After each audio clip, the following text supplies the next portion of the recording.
Magandang araw, sambayan ng Pilipino. Magandang araw mga kababayan. Kasama niyo po ngayon si Ka Eric sa isa na namang episode ng ating Balita at Talakayan. Maraming salamat sa inyong pagsubaybay, pagsuporta at pagtangkilik, pag-promote ng ating channel na Ka Eric Celis YouTube channel at sa inyong pag-campaign na lumawak po ang ating viewers at subscribers. Utang na loob ko po yan sa inyo mga kababayan. Maraming salamat po sa pagtitiwala at pagmamahal ninyo sa pinapanindigan nating advokasya para sa mabuting pamamahala at paglaban at pagtatakwil sa korupsyon at pandarambong na nangyayari sa ating pamahalaan. Thank you so much also mga kababayan sa inyong pag-suporta na lumago din at lumakas ang ating programa na Bigwas ng Agila. Kasama ko pa dyan si Ma'am Lorraine Marie Badoy. Sa oras na ito ay bibigyan po natin ng pagpapaliwanag itong naging desisyon ng Korte Suprema hinggil sa pag-deny ng petition for relief ni Senator Bato de la Rosa. At ito ay patungkol sa prayer for temporary restraining order na idinulog po ng kampo ng legal defense team ni Senator Bato de la Rosa sa Korte Suprema. Lilinawin natin na ang na-deny po o hindi pinayagan ay yung request or prayer for temporary restraining order na ipatigil muna ang ginagawa ng gobyerno ni Marcos at ng mga tauhan nito like NBI, PNP upang isakatuparan ang pag-implementa ng sinasabing arrest order from the ICC.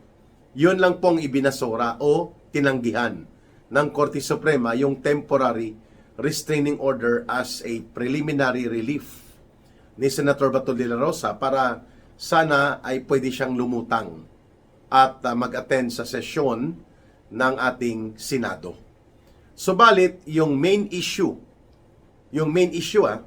tungkol po sa constitutionality and validity ng arrest order na inilabas ng ICC laban kay Senator Bato de la Rosa, kung ito ba ay tama na naaayon sa saligang batas at ito ba ay enforceable sa Pilipinas. Bagamat tayo ay hindi nasakop ng ICC at hindi na tayo napapailalim sa Rome Statute bilang treaty simula pa noong March 2019, pwede ba na ang arrest order na ito will bind the Philippine government and the state authority na ipatupad dito? Yan po ay subject to constitutional question.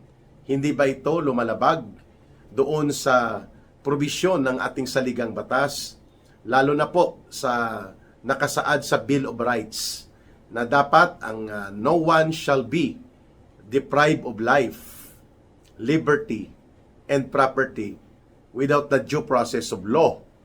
Hindi ka pwede po na basta-basta na lang maipapakulong o tatanggalan ka ng kapangyarihan sa pagmamay-ari ng mga properties o pati sa buhay mo kung hindi dumaan at naging desisyon ito ng proseso ng batas.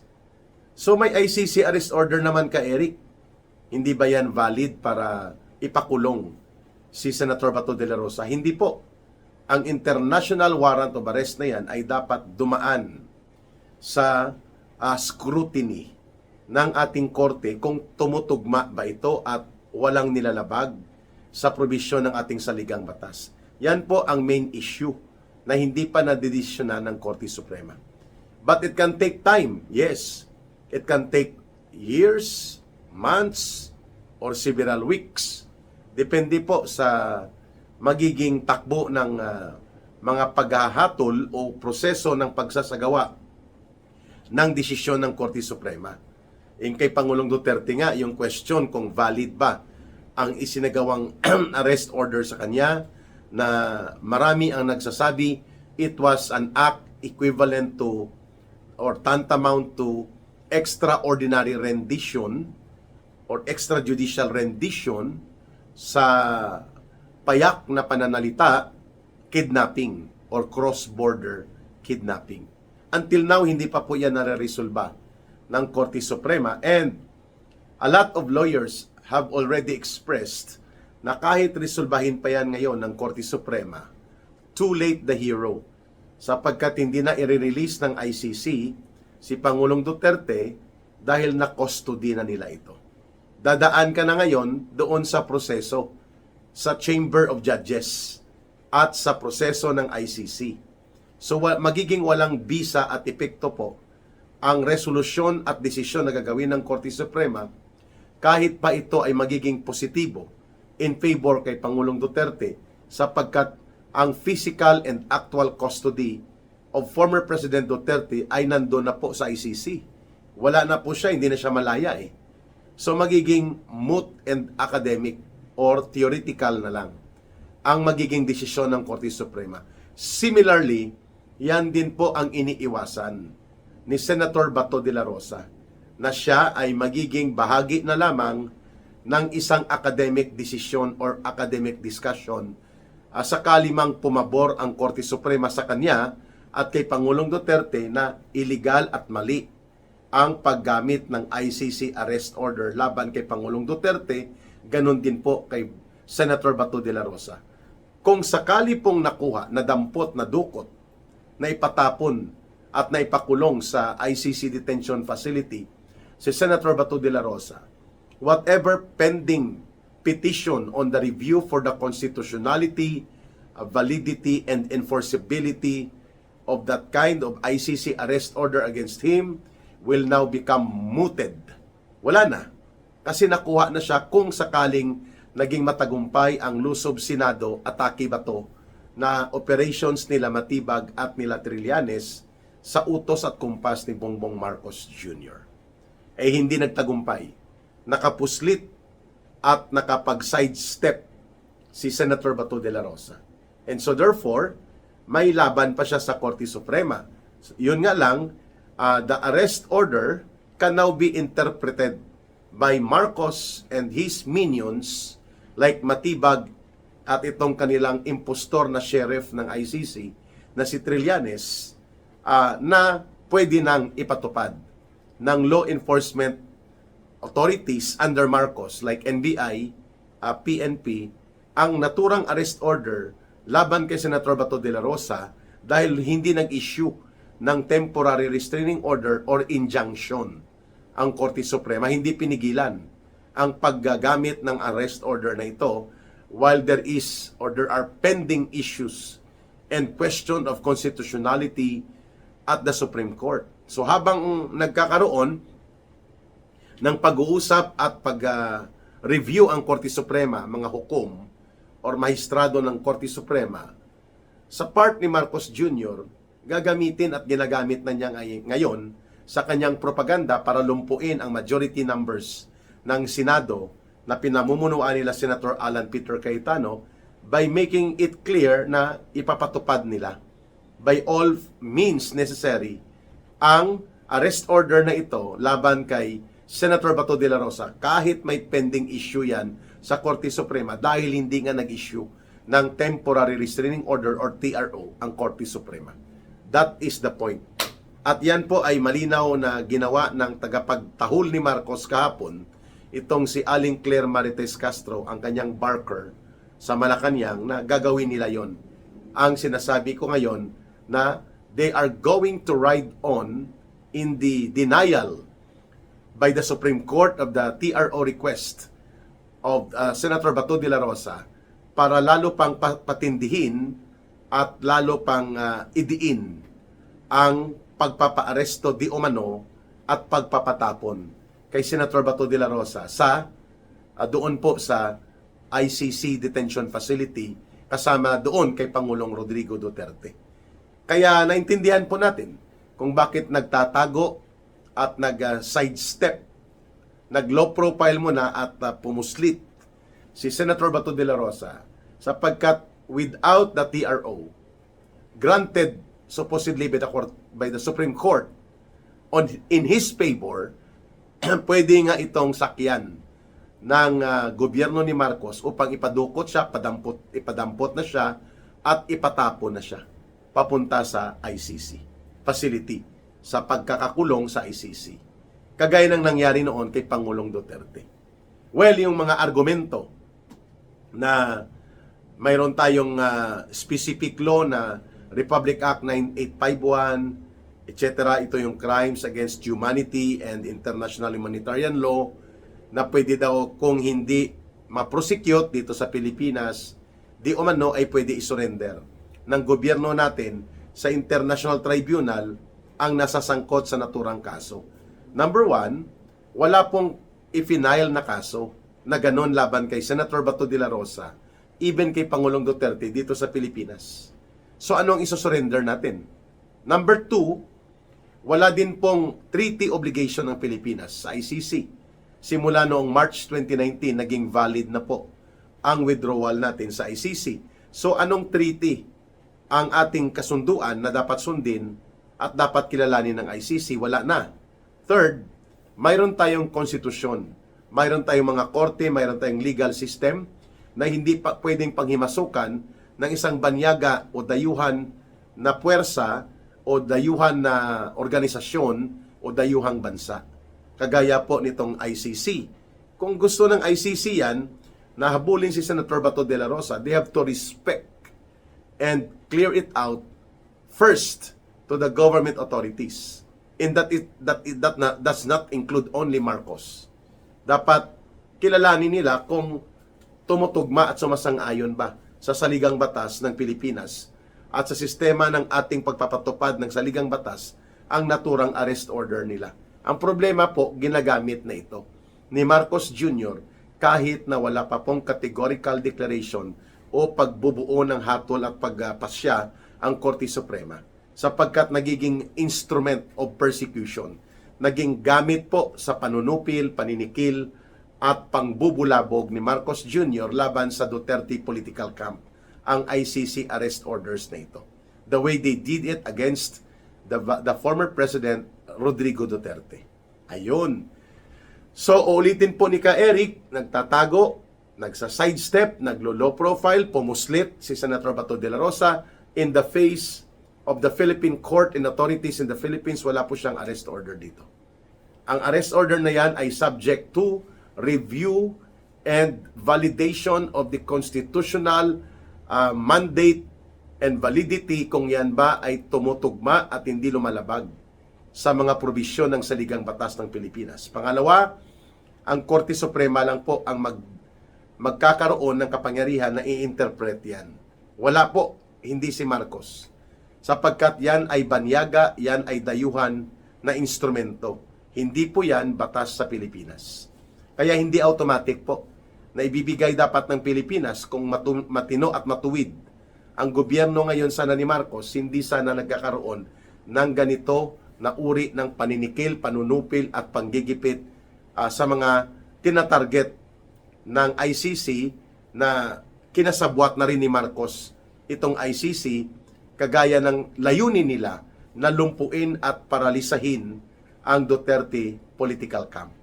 The way things are being conducted right now laban kay Senator Bato de la Rosa. Mabuti nga at nakalusot si Senator Bato de la Rosa mula May 11 hanggang May 13. Yung dalawang waves, yung dalawang pagsulong. Ang unang lusob, failure, May 11, nakapuslit, nakapasok si Senator Bato de la Rosa sa plenary hall ng Senate. At hindi po siya nadampot o nadukot o naipatapon papunta sa ICC. At nakapagboto pa para mabuo ang new Senate Majority Leaders or the new Senate Majority Group at ang panibagong liderato ng Senado. At noong May 13, nilusob ulit ang Senado. Nagkaputukan, nagkapukpukan at nagkaroon po ng matinding panganib. Hindi lamang sa institusyon ng Senado na tinatapakan at nilulusob at nilalapastangan na ng puwersa ng gobyerno ni Marcos, kundi mismo sa buhay at kaligtasan ng mga majority black or majority group senators na natrap sa loob ng Senado. And then, the next day, nakapuslit na po si Senator Bato de la Rosa. Sabi nila, at ng Office of the Solicitor General, ang abogado ng gobyerno, itong si Berberabi, ang OSG or the Solgen, the Solicitor General, fugitive from justice si Senator Bato de la Rosa, Hindi po tama yon. Hindi pa idiniklara ng Korte Suprema na valid, enforceable at may constitutional mandate na ipatupad po ang naturang ICC arrest order. Wala pong ganon. At wala pong kinakaharap na naturang kaso si Senator Bato de la Rosa in any Philippine court. Wala po yan sa Pilipinas. At pangalawa, wala pong arrest order coming from Philippine court and judicial authorities against Senator Bato de la Rosa. So mali po at baluktot ang pananaw na yan ni Berberabe na fugitive from justice na si Senator Bato de la Rosa. Propaganda yan ng gobyerno para i-justify o bigyang matuwid ang kanilang panggigipit, panunupil at paglabag at paglapastangan sa mga fundamental na karapatan ni Senator Bato de la Rosa. Kagaya ng ginawa din nila noon ni Marcos Jr. at ng gobyerno niya, kasama dyan ang mga alipores niya, itong sila General Diwata Torre, at ngayon pinalitan na siya ni NBI attack dog Matibag, na nagiging attack dog ni Marcos Jr. kasama si Trillanes. So mga kababayan, malamang tatagal po at kakain ito ng ilang panahon. Weeks, months, years. Itong issue ng pendency of the Supreme Court ruling kung enforceable, valid, at hindi bumabangga sa konstitusyonal na mga probisyon ng ating saligang batas, ang pinakamataas na batas ng bansa, itong arrest order ng ICC na ito, na nakabinbin ngayon at hinahabol nila Marcos na gamitin para latiguhin si Senator Bato de la Rosa at nang malulumpo nila isa-isa ang mga political opposition aligned to the Duterte political camp. Ayan. So, ako, naniniwala ko, if I am also into the position right now na kinakaharap ni Senator Bato de la Rosa, I would rather do that option. Mag-sidestep ako, mag-self-preservation ako, at hanggat hindi pa natatapos sa Korte Suprema, at hanggat hindi po malinaw na magiging tapat at matuwid ang gobyerno ni Marcos at mga alipores nito na sumunod sa mga probisyon ng saligang batas at ng karapatan ng kanyang mamamayan na dapat pinoprotektahan ito, but instead, ito pa ang nagpapadukot at nagpapadampot at nagpapatapon ng kanyang sariling mamamayan, bagamat may sariling umaandar at buhay na korte tayo sa Pilipinas. Hindi nila dito sinasampa ang kaso, sapagkat ang kanilang layunin ay ipatapon at isa-isa at tuloy-tuloy nalulumpuin at paralisahin ang mga political opposition figures na aligned sa Duterte political camp, kagaya po ni Senator Bato de la Rosa. Abangan po natin ito sapagkat this issue about ICC arrest order, ICC question of constitutionality of its order and the existence of such order to arrest Bato de la Rosa na pending sa Korte Suprema ay hindi na lamang ito usapin ng batas. Ito po ay usapin ng soberenya, ito po ay usapin ng ating pagiging malayang bansa, usapin po ito ng ating mga mamamayan na dapat pinoprotektahan, pinapangalagaan ng ating gobyerno at ng ating pamahalaan kung matino at matuwid sana ang namumuno nito, at ito ay malinaw na usapin tungkol sa panggagamit sa ICC at mga arrest order na ipinapalabas nito na magiging instrumento na at nagiging instrumento ng political persecution na ginagawa po sa gobyerno ni Marcos Jr. Ito po ay dapat mabigyang linaw ng Korte Suprema. But we cannot impose and we cannot force the Supreme Court. We cannot impose on them na bigyan nyo ng 60 days. Tapusin nyo sana ito para once and for all, malinaw kung ang ICC arrest orders can still be enforced in the Philippine territory, and it cannot be viewed and it cannot be on the position na kapag ipinatupad ito ay hindi nalalabag ang mga konstitusyonal na garantiya sa karapatan at kabutihan ng mga mamamayang Pilipino, at kung ito ba ay mayroong sandigan at salalayan sa ating sariling saligang batas na pwede gamitin ang ICC arrest order upang iselbi ito, bagamat malinaw naman po na political operations ito na ginagamit nila Marcos para, uulitin ko, i-demolish and totally paralyze ang natitira na mga Duterte political camp personalities and political opposition figures. Na masama po yan at hindi tama sa isang buhay na demokrasya. Normal at natural na may opposition sa politika for as long as these are all within the bounds of the law. Walang karahasan, walang madugo at armadong pamamaraan ng pagtutol sa mga patakaran at programa ng gobyerno na taliwas sa kabutihan ng mamamayan. Lalo na ang pagpupuna at paglaban ng mga political opposition groups laban sa katiwalian, korupsyon at pandarambong na nangyayari sa gobyerno. These are matters of fundamental elements of a democratic society na dapat hindi ginagamitan ng ganitong uri ng kabulastugan, pati ang dayuhang instrumento kagaya ng ICC ay ginagamit na sa maruming laro ng politika nila Marcos Jr. Abangan po natin kung ano pa ang susunod na magiging hakbang ng Korte Suprema patungkol po sa napakahalagang usaping ito tungkol sa soberenya, karapatan, kalayaan at demokrasya ng ating bansa versus itong panggagamit ng gobyerno sa kasalukuyan ni Marcos sa kanyang maruming laro sa politika at panunupil at panggigipit ng dayuhang mga instrumento kagaya sa ICC. Mabuhay po kayo, mahalin natin ang bansang Pilipinas, walang ibang magmamahal nito kundi tayo ring mga Pilipino. Para sa Diyos at sa Pilipinas nating mahal, may God bless everyone. May Allah will be with those who are Muslim brothers and sisters. Maraming salamat. Bye for now. Ito po si Ka Eric. Mabuhay!